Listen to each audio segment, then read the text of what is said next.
नमस्कार बच्चों, मैं राजिका अग्रवाल आपकी साइंस टीचर स्वागत करती हूँ आप सभी का आज की इस क्लास में। देखिए, यहाँ पर हम पढ़ रहे हैं कक्षा 10वीं का अध्याय नंबर 20 जिसका नाम है पृथ्वी पर जीवन का इतिहास। तो बहुत सारी अच्छी कहानियां मैं आपको यहाँ पर सुना रही हूँ इस चैप्टर के अंदर और आपको बढ़िया इंटरेस्ट आ रहा होगा कि कैसे हमारी पृथ्वी पर हम विकसित हुए हैं। आपने जब कभी बैठे रहते हैं शांति से तो आप ये ज़रूर सोचते हैं, कभी ना कभी हम सबके दिमाग में ये चीज़ें आती हैं कि भाई हम कैसे विकसित हुए हैं, कैसे इतने सारे जानवर हैं इस पृथ्वी के ऊपर कि डायरेक्ट ये ऐसे पैदा हो गए या फिर कहाँ से आए। ये सारी चीज़ें अपने दिमाग में कभी ना कभी चलती हैं, ठीक है। तो यही कहानियाँ अपन इस चैप्टर के अंदर यहाँ पर पढ़ रहे हैं। आज की इस क्लास में हम एक और कहानी पढ़ने वाले हैं। कहानी है यहाँ पर आपके डार्विन साहब की। जैसे हमारे दिमाग में इतनी बातें चलती है, ऐसे इनके दिमाग में भी बहुत सारी बातें चली कि भाई ये सब कैसे हुआ होगा। तो ये निकल पड़े एक यात्रा पे और यही यात्रा की बात हम यहाँ पर करने वाले हैं। तो आपको पता है जब यात्रा की जाती है तो सफ़र तो सुहाना होता ही है।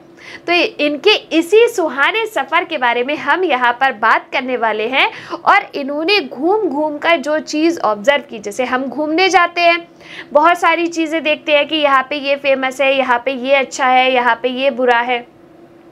ऐसे ही डार्विन साहब थे, उन्होंने भी ऐसे घूम घूम के बहुत सारी कहानियाँ अपनी बनाई, बहुत सारी चीज़ें वहाँ पर नोटिस की कि भाई इस तरीके से ये जो हमारी प्रकृति है किन चीज़ों को चुन रही है, किन चीज़ों को रिजेक्ट कर रही है और कैसे जो है हमारे अंदर विभिन्नताएं पाई जा रही हैं।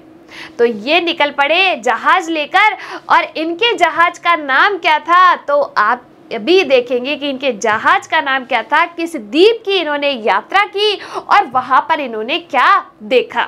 तो देखिए यहाँ पर डार्विन साहब भौतिक शास्त्री इसाक न्यूटन की तरह चार्ल्स डार्विन भी एक असाधारण जीव विज्ञानी शास्त्री थे। अब आप कहोगे असाधारण क्यों? अब देखो, साधारण मनुष्य तो अपना उठता है, खाना खाता है, अपना काम करता है, सो जाता है। ये असाधारण क्यों थे? इन्होंने कहा कि भाई हम तो देखेंगे कि ऐसा हुआ कैसे है। जो इतनी विभिन्नताएं हैं, इतनी विविधताएं हैं वो इस पृथ्वी पर पाई जा रही है, इनके पीछे कोई ना कोई तो कारण होगा ही।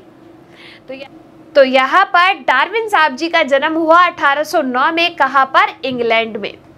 आगे देखिए, HMS इनके जहाज का नाम क्या था? HMS वीगल की यात्रा के लिए जो है ये निकल पड़े। कौन? डार्विन साहब। इनके जहाज का नाम क्या था? MHS वीगल नामक जहाज पर इन्होंने अपनी यात्रा की और एक द्वीप का नाम आपको यहाँ पर याद रखना है। कौन सा? गैलापागोस द्वीप। गैलापागोस द्वीप, ठीक है। इस द्वीप की इन्होंने यात्रा की और वहां पर जो पाई जाने वाली चिड़िया थी उनके चोंच में इन्हें विभिन्नताएं देखने को मिली इनको। तो उनको अपन क्या कहते हैं? डार्विन फिंच कहा जाता है। क्या कहा जाता है? डार्विन फिंच कहा जाता है। तो देखिए, वर्ष 1831 से 1836 की यात्रा के दौरान एडिस पर्वतों में दुर्लभ जीवाश्म, ब्राजील के अटलांटिक जंगलों से समूह पशु और पौधों को एकत्रित किया और उनका अध्ययन किया। उन्होंने गैलापागोस द्वीप पर पाई जाने वाली डार्विन की फिंचेस में भौगोलिक विभिन्नताओं का प्रेक्षण किया। डार्विन फिंचेस की भौगोलिक विभिन्नता से यहाँ पर क्या मतलब है कि यहाँ पर उन्होंने क्या देखा कि बहुत एक ही जाति की क्या थी, एक ही स्पीशी की, एक ही जाति की चिड़ियाएं थी, लेकिन उनके चोंच में विभिन्नताएं थी। कुछ ऐसी वहाँ पर चिड़िया थी जो केवल कीट खाती थी, कुछ ऐसी चिड़ियाएं थी जो कीट भी खाती थी और जो बीज भी खाती थी, कुछ ऐसी थी जो केवल बीज ही खाती थी। तो उनकी चोंच में इनको खाने के लिए विभिन्नताएं थी। इसीलिए यहाँ पर अपन ने क्या कहा कि डार्विन की फिंचेस में भौगोलिक विभिन्नता का उन्होंने क्या किया? प्रेक्षण किया। इन सब अनुभवों से डार्विनवाद के सिद्धांत को, जिस पर वह कार्यरत था, वैज्ञानिक समर्थन प्राप्त हुआ। और डार्विन साहब ने जब ये सब चीजें देखी तो इन्होंने कुछ निष्कर्ष निकाले। निष्कर्ष निकालने पर जो इन्होंने सिद्धांत प्रतिपादित किया वो क्या था? आपका डार्विनवाद सिद्धांत था। अब इस डार्विनवाद में इन्होंने एक थ्योरी दी, एक सिद्धांत प्रतिपादित किया जिसका नाम क्या है, प्राकृतिक वर्ण इन्होंने नाम रख दिया। उसको क्या नाम रख दिया, प्राकृतिक वर्ण। अब आप कहेंगे कि यहाँ पर प्राकृतिक वर्ण का मतलब क्या है, तो देखो प्राकृतिक वर्ण अपन कहते हैं ना कि जो अच्छा काम करेगा हम उसको कंपनी के अंदर रख लेंगे, या फिर जो अच्छा काम करेगा, जो अच्छा परफॉर्मेंस देगा उसको टीम में जो है शामिल कर लेंगे, और जो अच्छा परफॉर्म नहीं करेगा, जो अच्छी अपनी नहीं देगा, एक तरीके से रुचि नहीं देगा या फिर वो कार्य नहीं करेगा तो हम उसको टीम से बाहर निकाल देंगे। यहाँ पर प्राकृतिक वर्ण का यही मतलब है कि जो यहाँ पर इस पृथ्वी के ऊपर सरवाइव कर जाएगा। अब हमें पता है कि हम रहते हैं यहाँ पर, अब खाने के लिए भी लड़ना पड़ता है, रहने के लिए भी लड़ना पड़ता है, यानी कि अपने सर्वाइवल के लिए यहाँ पर हमको लड़ाई करनी पड़ती है। तो यहाँ पर जो ज़्यादा सक्षम होता है, अगर अपन बात करें कि मान लो कि दो टीम है, उनके बीच में मैच करा दिया, तो जो ज़्यादा सक्षम है, जो ज़्यादा ताकतवर है वो उस मैच को जीत जाएगा, और जो थोड़ा सा कमज़ोर है वो उस मैच को हार जाएगा।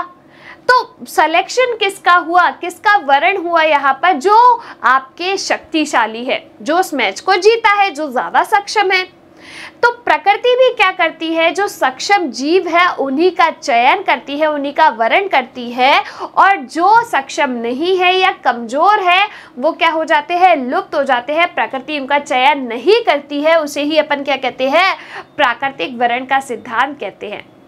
ठीक है भाई, जैसे 10 लोगों के बीच में अपन ने कोई कंपटीशन कराया, 10 में से मान लीजिए कि 5 लोग बिल्कुल अच्छा परफॉर्मेंस नहीं दिया, तो अपन उनको निकाल देंगे, केवल जो 5 है उनको सेलेक्ट कर लेंगे। तो यही क्या है, आपके प्राकृतिक वर्ण का सिद्धांत है, जो कि आपके डार्विन साहब ने दिया। देखिए यहाँ पर उन्होंने अपने विकास के सिद्धांत को, प्रक्रिया को प्राकृतिक वर्ण का नाम दिया। डार्विन ने 1859 में अपनी प्रसिद्ध जाति का उद्भव नामक पुस्तक जो है वो क्या की, प्रकाशित की। अब आपको क्या क्या याद रखना है, पहली चीज डार्विन साहब ने कौन सा सिद्धांत प्रतिपादित किया, तो प्राकृतिक वर्ण का सिद्धांत। दूसरी क्या, उनकी पुस्तक का नाम जाति का उद्भव जो है उन्होंने क्या की, प्रकाशित की। कब की, 1859 में। क्लियर है बात यहाँ पर। देखिए आगे, डार्विन ने कुछ महत्वपूर्ण अवलोकन के द्वारा कुछ निष्कर्ष निकाले, जिनकी मदद से उन्होंने विकास के सिद्धांत को प्रतिपादित किया। अब उन्होंने क्या निष्कर्ष निकाले, संरचनात्मक से लेकर आणविक लक्षणों में समानताओं से एक स्पष्ट संकेत मिलता है कि सभी जीव एक ही पूर्वज से विकसित है। जैसे अगर अपन बात करें, चलो इसको भी छोड़ो, अगर अपन बात करें हमारी, तो मनुष्य जो है उसके कुछ लक्षण और जानवरों से भी मिलते हैं, चूहों से भी मिलते हैं अपने कुछ लक्षण, औरों से भी मिलते हैं यहाँ पर। तो कहीं ना कहीं हम जो है इसी तरीके से विकसित हुए हैं। अगर अपन बात करें कि हमारे जो लक्षण है वो बंदरों से मिलते हैं, तो हमारा विकास कहीं ना कहीं बंदरों से ही हुआ होगा, है ना। तो यहाँ पर हमारे पूर्वज क्या है, एक ही है। हम सब के पूर्वज क्या है, एक ही है भाई। कोई एक पूर्वज आए, उन्हीं से ही विकास होता गया, और विकास हो के वो उनमें क्या आती गई, विभिन्नताएं आती गई। आगे देखिए, डार्विन ने निष्कर्ष निकाला कि जीवित रूपों का सृजन नहीं हुआ है, यानी कि कोई ऐसा नहीं है कि कोई सजीव जो है वो डायरेक्ट पृथ्वी पर आ गया, नहीं, अपितु वह पैतृक रूप जो 3.5 अरब से अधिक वर्षों से पहले जन्मे, जो प्रथम जीव थे, उनमें बदलाव के द्वारा वंश के रूप में विकसित हुए हैं। कि सबसे पहले कुछ जो है अपने डायरेक्ट, ऐसा नहीं है कि हम आ गए या कोई सजीव आ गया, नहीं, कुछ ऐसे पहले वो जीव आए जिनमें बदलाव हुआ, जिनमें विकास हुआ, और इसी विकास के परिणाम स्वरूप ही अलग अलग प्रकार के जीव जो है वो विकसित हो गए। आगे देखिए, यहाँ पर डार्विन ने विकास के संबंध में 2 बहुत ही महत्वपूर्ण बिंदुओं का सुझाव दिया। क्या, सभी प्राणी वंश परंपरा के द्वारा जुड़े हुए हैं। वह प्रक्रिया जो पूर्वजों से प्रजातियों के विविधीकरण का कारण बनती है, प्राकृतिक वर्ण कहलाती है। यानी कि जो सक्षम है उसका प्रकृति चयन कर लेती है, और जो सक्षम नहीं है उसको प्रकृति चयनित नहीं करती, यानी कि उसको रिजेक्ट कर देती है। यही क्या है, आपका प्राकृतिक वर्ण है, जिसे अपन कहते हैं नेचुरल सिलेक्शन।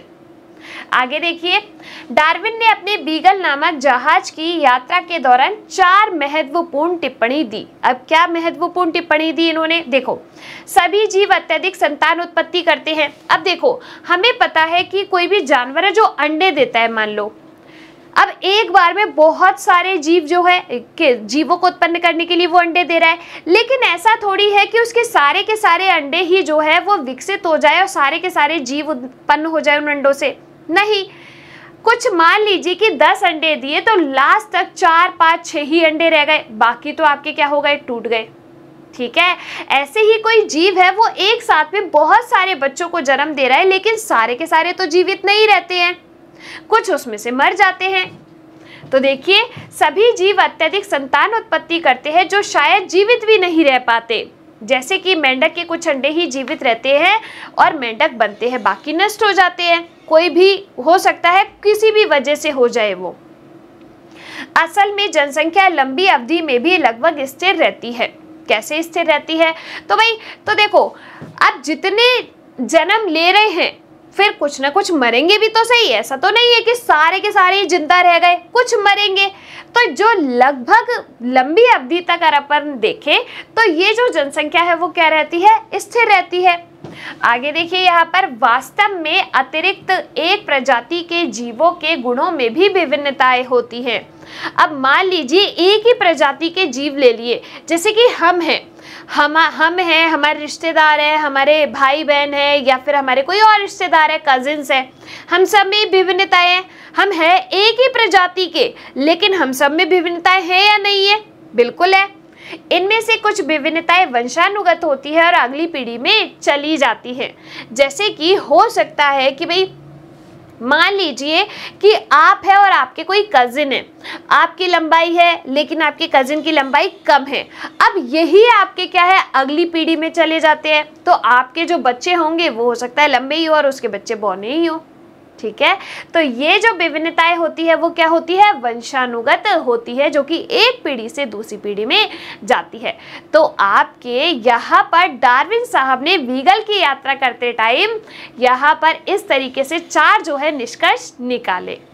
आगे देखिए, उपयुक्त प्रेक्षण के आधार पर डार्विन ने 2 अनुमान लगाए। अब इन्होंने क्या अनुमान दिया कि बहुत से जीव जीवित नहीं रहते हैं क्योंकि उन्हें जीवित रहने के लिए भोजन की जरूरत है, बीमारियों से लड़ने की जरूरत है, रहने के लिए घर की जरूरत है। तो भोजन के लिए, बीमारी के कारण और स्पर्धा के कारण जीवन में संघर्ष करना पड़ता है। अब जब 2 लोगों की लड़ाई होती है तो जो ताकतवर होता है वही जीतता है। तो यहाँ पर ये क्या करते हैं? संघर्ष करते हैं अपनी चीजों के लिए। इस जीवन संघर्ष के कारण बहुत बड़ी संख्या में जीव क्या हो जाते हैं? मर जाते हैं। यानी कि प्रकृति ने किसका चुनाव किया है जो कि ताकतवर है, शक्तिशाली है? वह जीव जिसमें जीवित रहने और बेहतर प्रजनन के अनुकूल गुण होते हैं, वह गुण संतानों में क्या होते हैं? वंशानुगत होते हैं। दूसरे शब्दों में प्रकृति योग्यतम जीवों का ही क्या करती है? चयन करती है। ये तो वही वाली बात हो गई कि एक का स्वयंवर हो रहा है, 10 लोग आए सामने, 10 में से जो सबसे योग्य है वही उस जो है के लिए चुना गया, जो भी पर्सन है, जो भी व्यक्ति है, उसके लिए वही चुना गया उस स्वयंवर में। सिंपल सी बात है भाई। आगे देखो, यहाँ पर प्राकृतिक वर्ण ये किसने दिया? डार्विन साहब ने। तो हर्बर्ट स्पेंसर द्वारा कहा गया प्रसिद्ध वाक्यांश, जो कि क्या है? समर्थ का जीवत्व का ही एक क्या है? रूप है।